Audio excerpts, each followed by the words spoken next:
When appraisers use the evidence to score a lesson, they will begin in the proficient column. This performance level, proficient, signifies a rock-solid teacher. Let me say this again. Proficient is rock solid. What does this mean? We will see a bell curve with the T-TESS evaluations. This is a culture shift in Texas. If teachers are proficient and rock solid, then we will see a bell curve which indicates there are some that fall in the accomplished and distinguished levels, and others that will be developing an improvement needed. This process is not about the person. It's about how the lesson scores, using the evidence collected in the rubric descriptors for each dimension. 2 additional performance levels, accomplished and distinguished, were added to allow for growth and aspiration.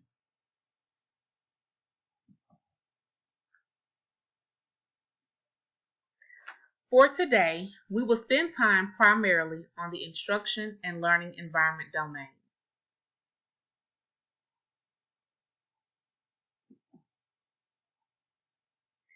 Let's talk briefly about the target for conducting T-TESS evaluations, starting with learning outcomes.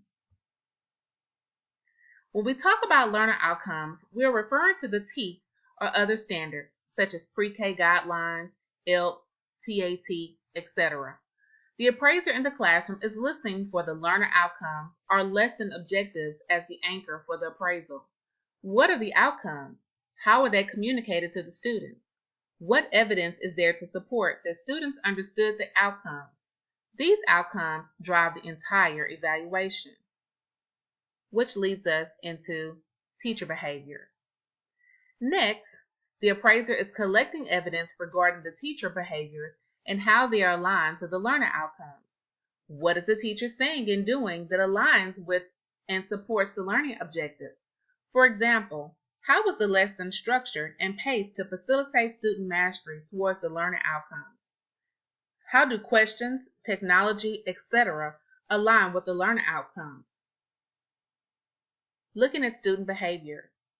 The appraiser is also collecting evidence regarding what the students say and do throughout the lesson using the learner outcomes as a filter for how students are behaving and responding to instruction.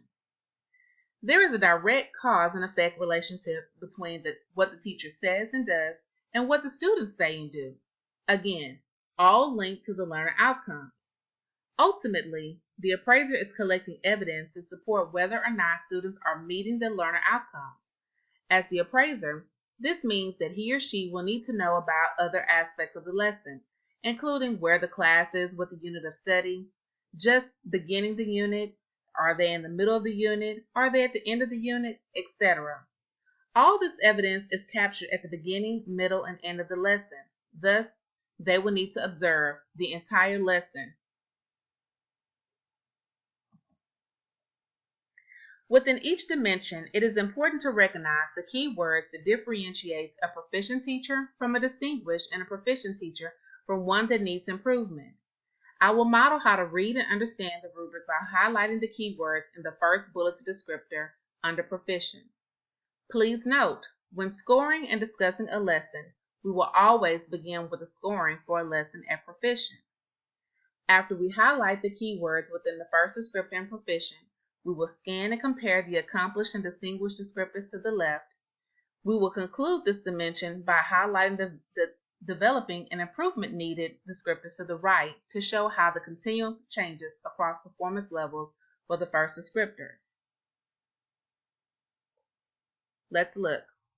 So we are first looking at the proficient area, and we're only looking at the first bulleted area. So in here, in proficient, it reads that the teacher establishes classroom practices that provide opportunities for most students to communicate effectively with the teacher and their peers.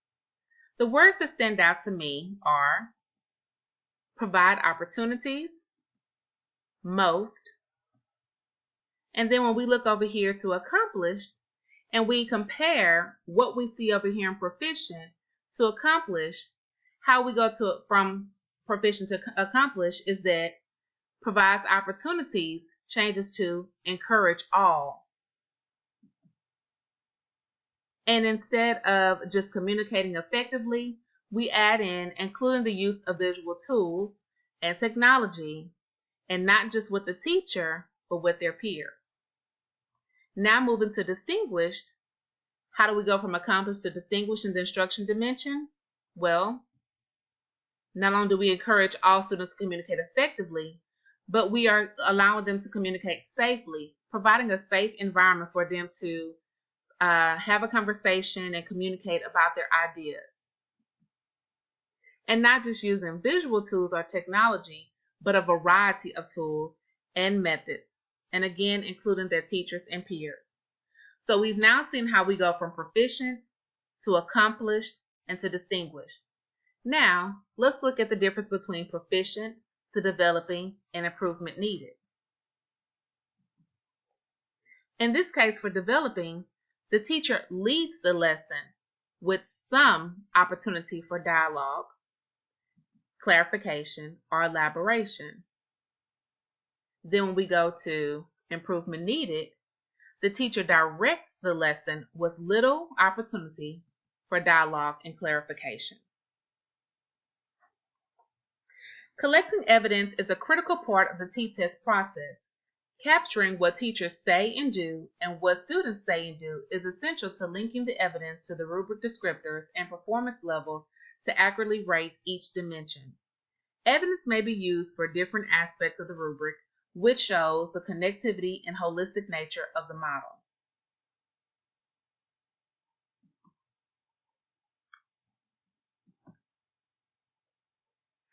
There are 3 different points during the evaluation process to collect evidence: prior to the lesson, during the lesson, and after the lesson.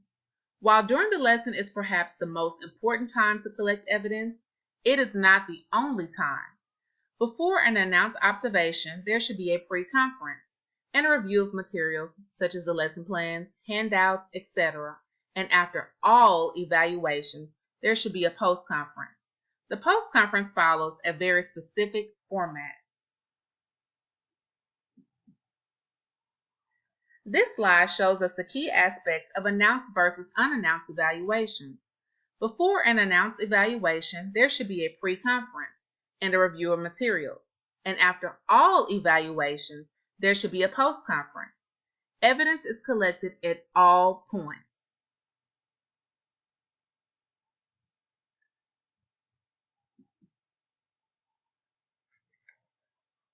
Let's think about the purpose of the pre-conference. What do you view as the purpose for a pre-conference? And what are the benefits for you as a teacher? You may have concluded that the purpose of the pre-conference is to clarify the lessons from both perspectives, administrator and teacher, to provide the teacher time to share his or her lesson plans and design process, to provide the administrator an opportunity to clarify what he or she may see or hear during the observation, to help the teacher think through the lessons, etc. Overall, the benefit and purpose for a pre-conference is teacher and student growth and success.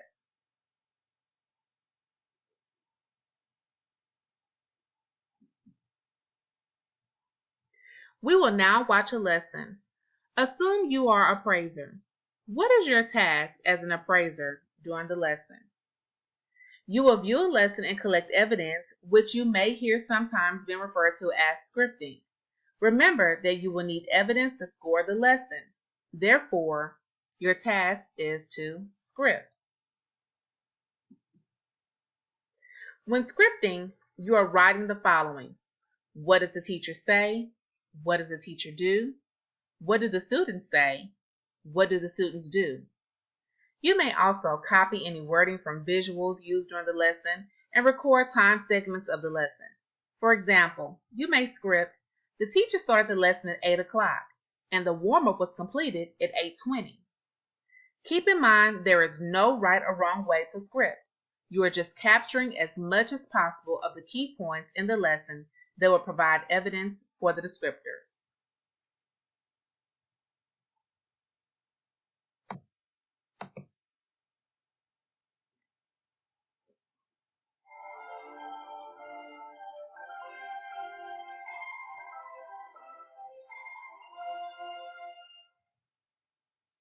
I wanted to talk to you about Othello and the characters that we've read and examined in Othello, and how we can use those characters to figure out what an author is saying. And when we're reading fiction, we don't often encounter Shakespeare saying, I don't like jealousy. Right? We have to make those inferences. And we have to do that by examining one thing, because we're looking at drama. We don't have a narrator. What is the only thing we can look at? Dialogue. Thank you, Keeper. Dialogue. Is there anything else we can really examine to find out how Shakespeare feels? No, we have to examine what the characters are saying. The first thing that we're going to do is look at what the characters have said. You guys have already read characters from each act, the dialogues, right? Okay, we're going to look at what those characters have said and what theme their dialogue could represent. And then you're going to do that individually, and then as a group, you're going to try to come to a consensus, reading what happens, what is said in each act by your character, and can you find an overarching idea?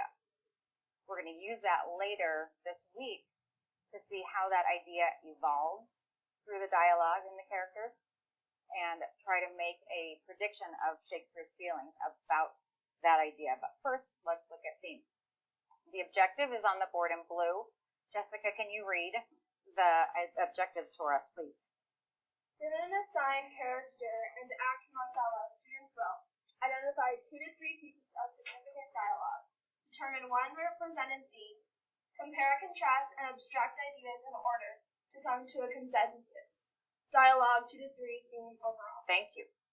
Okay, so the first 2 steps, identify and determine, those you are going to do individually, and then the third will be on your own.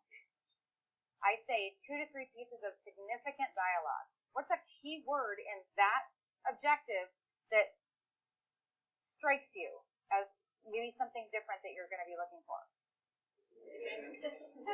You guys are awesome. Okay, but significant dialogue.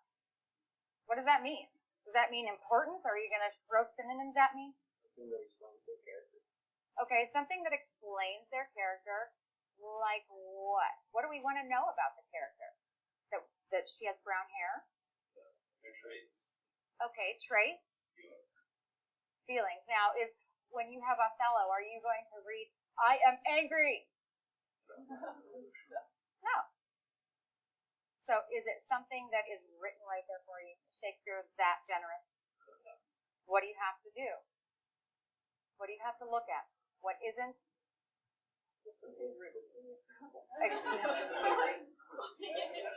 What isn't explicitly written? We have to make inferences. Okay. So what we're going to do first is look at Brabantio's interaction with Iago and Roderigo. Now, just like you guys have only your characters, I have only Brabantio. Okay? So, Blake, can you read those? And while Blake is reading, I'm going to be thinking of one of those pieces of dialogue that I think is significant, and I want you to think of them too. Think of those significant ones. Go ahead, Blake. What is the reason of this terrible summons? What is the matter here? Why, wherefore ask you this? Arise, I say. What, have you lost your wits? Not I. What are you? But thou must need be sure, my spirit and my place have in them power to make this bitter to thee. What tellest thou me of robbing? This is Venice. My house is not a grange. This thou shalt answer. I know thee, Roderigo. Strike on the tinder. Ho, give me a taper. Call up all my people. Okay, thank you. So I'm going to look at significant pieces here. Am I going to do, give me a taper? Does that tell us who Brabantio is or what he's about? No. One of the first things that I would choose is, this is Venice. My house is not a grange. We've talked about grange. Does anybody remember what a grange is? Not the house, but what was the rest of what you just said, Ayla? The outskirts of the city. The outskirts of the city. He also says, he juxtaposes the outskirts with the idea this is Venice. Back in those days,